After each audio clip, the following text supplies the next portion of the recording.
Yo, yo, yo, what's good? This is Craig Shapiro from the Craig Shapiro Tennis Podcast, and you are listening to the Brothers on Tennis.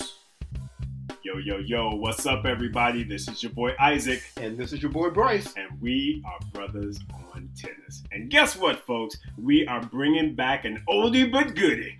We went off and did a commentators episode maybe a year ago, and we are going to talk about it a little bit more today. Bryce, how do you feel about talking about these commentators? I feel really good because if you remember, for the longest time, that episode, which I think is episode number 8, we did it during our pilot phase. Yes. But it's out there on the website, you guys, if you want to go listen to it. Check it out. That's the one where our hot topic was on the commentators. And I mean, that was our most listened to episode for a really long time. Right? I guess people were like vibing, us going in on the commentators a little bit. Exactly. So, guess what? Apparently, we just need to do it again. But see, this time around, we'll have a little more focus. Right? Yes. So this time, we're going to talk just about commentators from the Tennis Channel. Mm-hmm. And specifically, the commentators that we've been seeing during this pandemic time period, right? So there have been some new faces we've seen. Yeah. And look, this is just our opinion. We are spectators and viewers like everybody else here. And you can like our opinion, you can don't like our opinion. The commentators can feel loved and supported. They can feel hated on. It really doesn't matter. This is how we feel. We're going to put it out there. Why? Because it's our show. Exactly. And I want y'all to understand, we just had some pizza and some chicken wings, so we are feeling what? Right. You better know it. The belly is right. Well, and we did play tennis before. Yes. So we got the exercise in. That's right. I mean, I know our team name should have been called Jelly Roll. But we was out there, and that was the most important thing. That's right. And see, folks, Bryce has actually been out there, once before? Couple times? And see, this is my first time back. So you know what? I am going to own that Jelly Roll status, because who could not move people was your boy. I was hitting stuff just like, look, if it ain't coming towards me, it's just not getting hit. Well, we were both doing that, so yeah. So you're right. We did earn what we ate. So now we're feeling good, and we are here to kind of talk about some of these commentators, as Bryce mentioned. So, Bryce, who do we want to start with? Well, let's start off with two of the commentators that aren't so new. Yeah. Chandler Rubin and Lindsey Davenport. Yes, two of our absolute favorites. And why are they two of our absolute favorites? Because they the bomb. That's why. I mean, these ladies. First of all, Chandler Rubin. Let's just be clear. We know Chandler. We've interviewed Chandler. Chandler is the benchmark, in my opinion, as it relates to the commentators, especially on the Tennis Channel. She is doing her thing. To me, she is the one that folks should be trying to aspire to. And the thing that I love about Chandler, what she's starting to do, because I think she's starting to feel a little more comfortable in her role. Yeah. You hear a little more of the sister girl in her, right? And she talked the other day about getting her hair did. You know. Right. Come on now. And so I appreciate that she is revealing her true, authentic self. That's right. While completely remaining professional. Exactly. And so, Chandler, you know we love you. You know we always gonna give you some shine. Right. Yeah. And then we have Lindsey. Exactly. Right? And Lindsey, to me, is just we've seen Lindsey's progression. She started off a little rocky, but Lindsey has it was a little rough there. But Lindsey is the bomb though now. Right. I love whenever I see that she's going to be on the telecast. Right. I love her insight. I just love her frankness, because if Lindsey don't agree with something, she'll put it out there and be like, you know what? This ain't right. And I just think that she is so well-rounded now. I mean, she brought her family into a couple of little telecasts. I thought that was cute. She's doing the little challenges with them. And I just adore Lindsey. So I think she does a wonderful, wonderful job out there. Yeah, I agree with you. I'm a big fan of this Lindsey version 2.0. Yes. No, seriously, because, like we said, she started off pretty rocky, but I for all the reasons you just mentioned, I love her as well. So I failed to mention in the beginning that we're going to talk about 5 different pairings. That's right. And so this first pair of Chanda and Lindsey, we're big fans of both. Keep it up, ladies. Doing an amazing job. That's right. And we love you guys. Represent. Now, our second group Yeah.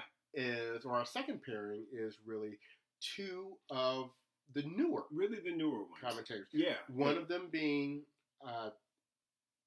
is it Nicholas Pereira? Nicholas Pereira. Yeah. Yes. And why am I missing Michael Gambino? Yeah, Jan Michael Gambino. Why could I not remember what the J stood for? I was like, it's not James. Jason. It's not James. Boy, those chicken wings were good. They was good, right? I'm trying to tell you, folks. Listen. So, yes, Jan Michael Gambino. And I liked him when he played because he was double hands on both sides and he used a Prince tennis racket. That's exactly right. He was our Monica Seles on the men's side. Yes, he was. So, now, I tell you what. Yeah. I like these guys. Yes. I like both of them. And I'll start with Nicholas Pereira. First of all, props to Tennis Channel for adding more diversity. Yes. And he's somewhere in South or Central America. He was like Nicaraguan or... Yeah, I didn't get it. I apologize if I'm offending. I'm not saying the right country he's from. But, bringing in that element where they did not have that voice on the Tennis Channel before is great. Yes. And to me, he comes across as very genuine. Yes. He's knowledgeable. He was a player. He knows the people. He's very pleasant to watch for me. Absolutely agree. I just enjoy his thought process and just thoughtfulness as he's giving his comments on players, on situations. I just really like Nicholas. I think he's a great ad for the Tennis Channel. So, yeah, very, very much a fan. And then Jan Michael Gambino, he's refreshing because unlike some of the other people we're going to talk about, very positive, yes. Very knowledgeable. He also doesn't direct the conversation always back on him and what he did in his career and all of this and all that. Right. The only thing that I'd like to see him change a little bit is sometimes he looks like he has this look like he's always worried like somebody's about to come over his shoulder and beat him in the head with a bat. I mean, have you ever known? I mean, he always kind of has like this, like he's looking over his shoulder type thing. But, he's going to get over that. That's going to be okay. Jan Michael, ain't nobody coming after you. Nobody coming for you. It's all right. Yeah. And besides, you do CrossFit, so you should be able to handle up on them anyway. If they do come up on you, put the things on them. Yeah, no, Jan Michael. I really both of these guys, Jan Michael and Nicholas, good ads for the Tennis Channel. Really, really good ads. I like you were saying. I was a fan of Jan Michael Gambino even in his playing days. Yeah. Loved his game. He was kind of like a little level below Andre Agassi, but at the same time, you could tell that the fitness, the focus was there, and everything. And yeah, I was a fan then, and definitely a fan now that he's a commentator. So good job, Jan Michael. Yeah, both of you guys. Both of you. Keep up the good work. That's right. Now, this third pairing that we're going to talk about is they commentate sometimes, but primarily they're the hosts. Of the show, and one of them is Brett Haber, and the other one is Steve Weissman. Yep. So, Isaac, what's your gut feel on Steve? Let's start with Steve. Okay, we'll start with Steve. Okay, Steve, I like Steve Weissman. I like him. First of all, it was funny because first of all, he looks like he's 2 years old. Right. And so I always thought he was this very, very, very young guy thrown into this tennis,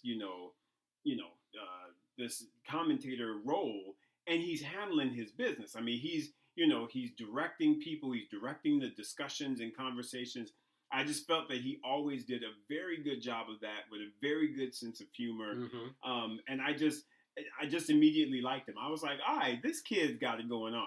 Right. Later, little did I know, because he made a comment, and I don't know if it's true or not, but I've not been able to, confirm his age. But I do remember him making a comment when they were talking about Roger Federer, and he was actually saying that, well, Roger Federer is, younger than all of us on this panel, and I was like, what? I was like, hey, I thought you were like 26, 27 yourself, and apparently he's close to 40, if not 40. Right. So that even gives me more respect for him as it relates to his ability to really direct those resources. Because, I mean, when you're talking about your Mary Carrillos and your Anacones and all the people that kind of Mhm. flow in and out of there based on this Right. new format. The fact that he's controlling that and doing it so well, Right. I am a big fan of Steve Weissman. What's your thoughts on him, B? I love his professionalism. Yes. He is, I always look for that Hannah Storm type role, that Chris McHenry. He's in the same vein. I wouldn't put him on their level. Not quite yet. Yeah, but he's right on the road there, and I don't know how big his tennis background is, but from a broadcasting perspective, he's very solid. I much prefer him to his partner in crime that we haven't matched up with. So, folks, let's just go ahead and preface it. So we paired him with Brett Haber, who also does a lot of what Steve does as it relates to hosting and directing some of the, the resources there on the Tennis Channel. And we talked about Brett Haber in our episode back in, I forget when we recorded it. Yeah. And let's just say our opinions maybe haven't changed. Bryce, how do you feel about Brett Haber? You know what? For a moment, I thought it was changing for me because when they interviewed him from home about three weeks ago, I believe. Yeah, he was at home. He seemed very chill, calm and all that. I was like, okay, this guy may be all right. Maybe he was just a little uptight when he was on the set and all that kind of stuff. Boy, he came back on the set and he picked right back up where he left off. I mean, okay, first of all, he's uncomfortable to look at. And what I mean by that is that he always looks like he's so swole up there. And like he looks like he's uncomfortable and he doesn't have a big enough suit or something. Yeah, it just looks like something's like too tight. And when the camera's on him and they have like they have the 3 panels on the screen and he's in the middle and so he doesn't think like the camera's like really looking at him and he just makes these facial expressions that are just they're off-putting. Yeah, it like disturbs my soul a little bit, And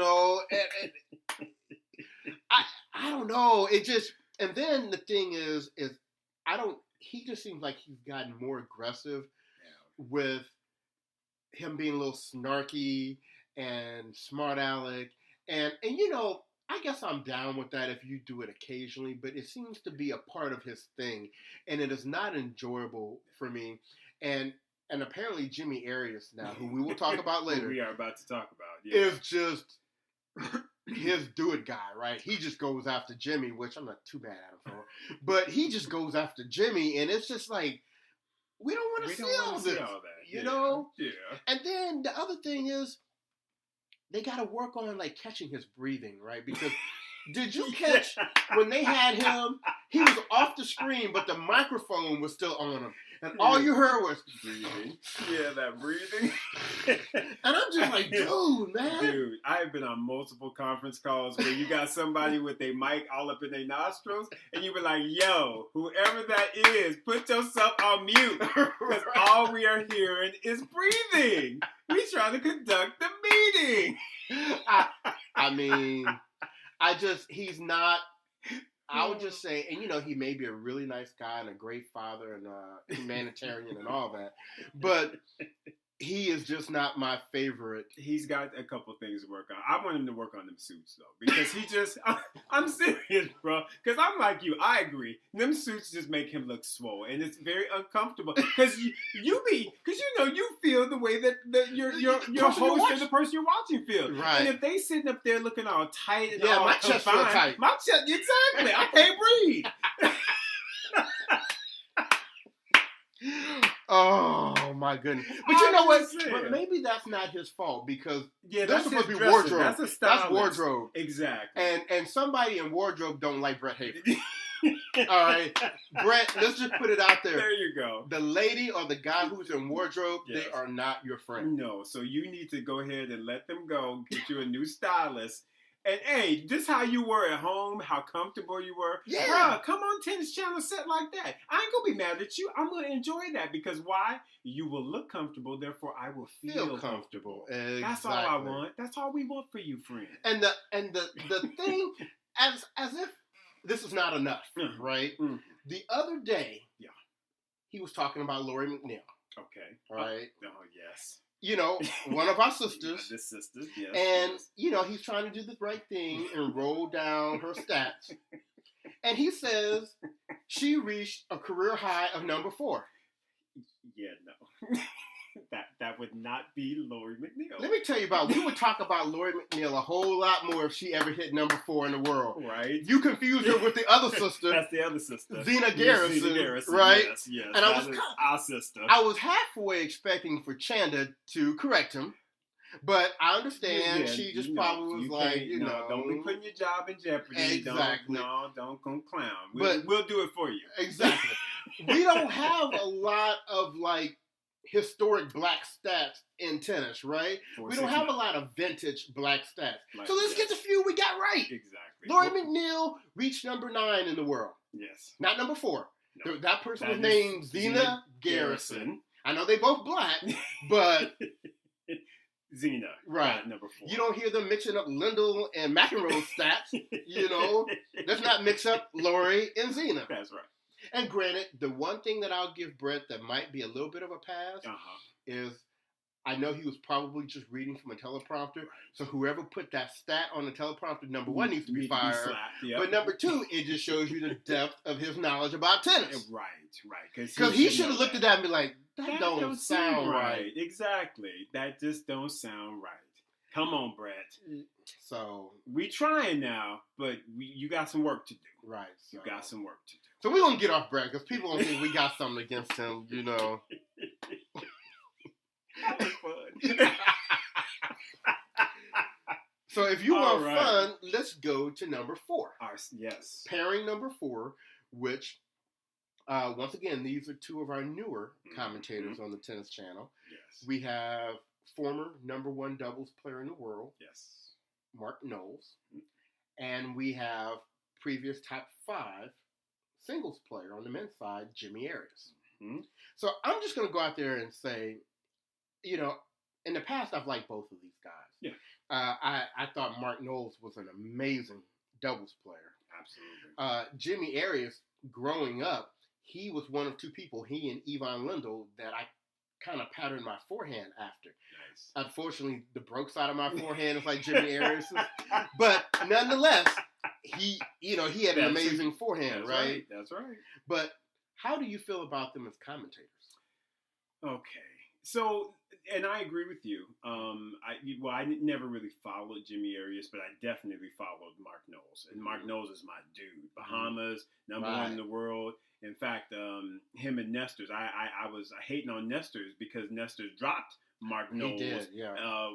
Just with no notice and was like, dude, I'm out. And it's just like, that ain't right. So I've always kind of had a little spot in my heart for Mark Knowles. So from that standpoint, he's my dude.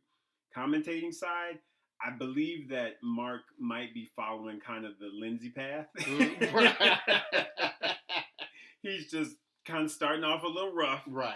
And he's got some fine tuning and some tweaking that he needs to do, because for me, he's coming across a little bit on the boring side, a little bit too staunch, if you will. Yeah. I need him to loosen up. I need him to just be Mark, because I think I've seen him before where he's just been more, it seems like he was more, I don't know, he just was able to really speak on certain things with a little bit more comfort. Right. Whereas now it just seems like he's a little tight. And I don't know if it's just now that he's not a player anymore and the commentating thing is his main gig, there's that pressure there. Right.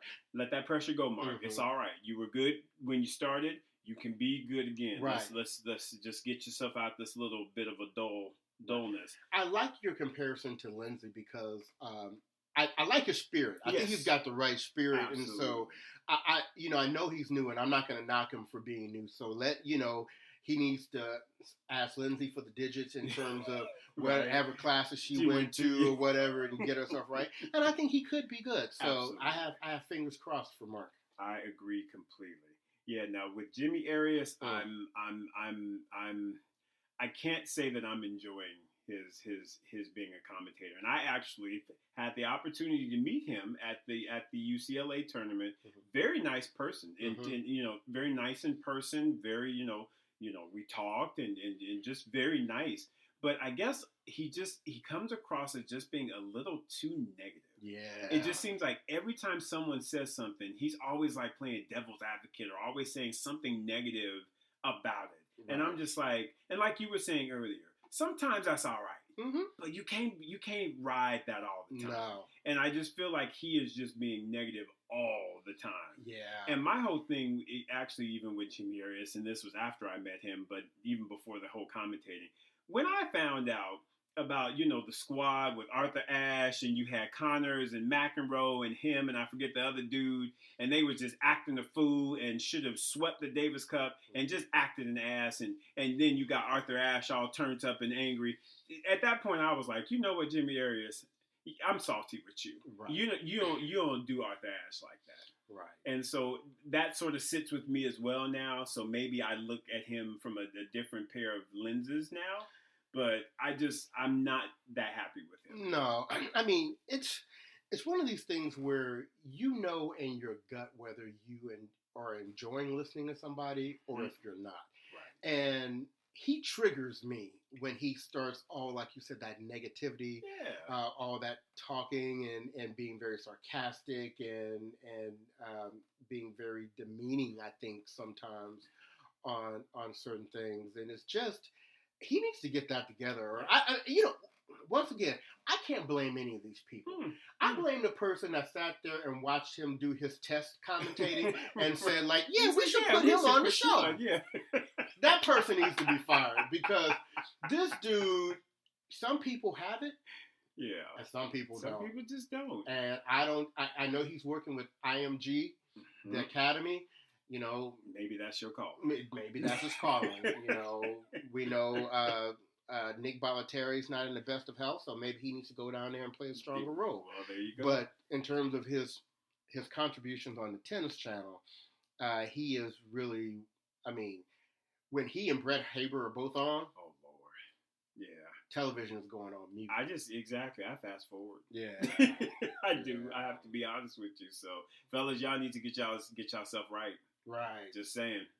So, let's talk about our fifth and final pairing. Cinco. Right. And so we have, and once again, these are two, relatively new mm-hmm. commentators. Yeah. We have Prakash mm-hmm. Abhatra. Yes. And we have Andy Roddick. Yeah. Andy. What's going on, Andy? So let me tell you about Andy Roddick. Yes. I have never been confused for being an Andy Roddick fan. I don't know if there was ever a time I voted on him to win. Oh, I think the time he played Pete. Yeah. I think those are the only times I was rooting for Andy Roddick. He could have been playing number 297 in the world. I was like, beat it. All right, so not a fan of the Andy. But to show my maturity and my growth, yes, I have to admit, I enjoy him on the Tennis Channel. Mm-hmm. I think his little witty personality, and I think he shows how you can be kind of sarcastic and witty and then not come across as negative, right? And now let me be clear about something. I'm enjoying him in these little spurts that they put him on. I don't know if I need 2 hours of Andy Roddick on there. But, and he's new starting off. Oh, yeah. So I think he's starting off really well. And if he continues to grow, I think he could actually be one of the main commentators going forward eventually because he has the knowledge. Oh, God, yeah. Yeah, he's got the knowledge. He's got the first, and so we'll put it out there. I know that you have not been a fan. I love Andy Roddick because I told you I met him before a long time ago, volunteering at UCLA. Really nice guy, big old handshake, just a very nice kid. Remember, even before that, when he was a kid, I remember him. I was in transportation. I went and picked him up, and something was wrong with his little CD player. And I was telling him, I was like, well, just put your CD in the car. Mm-hmm. He threw it in. He has some, sorry, Miss Jackson. I am for real. And I looked at him, I said, little boy, what you know about that, little boy? And he looked at me, he was like, yeah, bro, this is my stuff. So at that point, I was like, all right, Andy Roddick is okay with me. On the court, some of the stuff he did on the court, I have to say, he did kind of act a little arrogant, a little pompous. That's Americans for you, for that matter. but in the interview media, he has always been hilarious, always been just very, very funny. I find Andy to be humble in a sense, from the standpoint of he knows the big three. He battled them, and he lost to them a lot. And they ask him those questions. And to me, I feel like he does such a great job of being professional about it, not being all saucy and, because, you could be turned with all that and be like, I'm tired of y'all asking me about these motherfuckers. But he really does a great job of talking very favorably about them and kind of, just...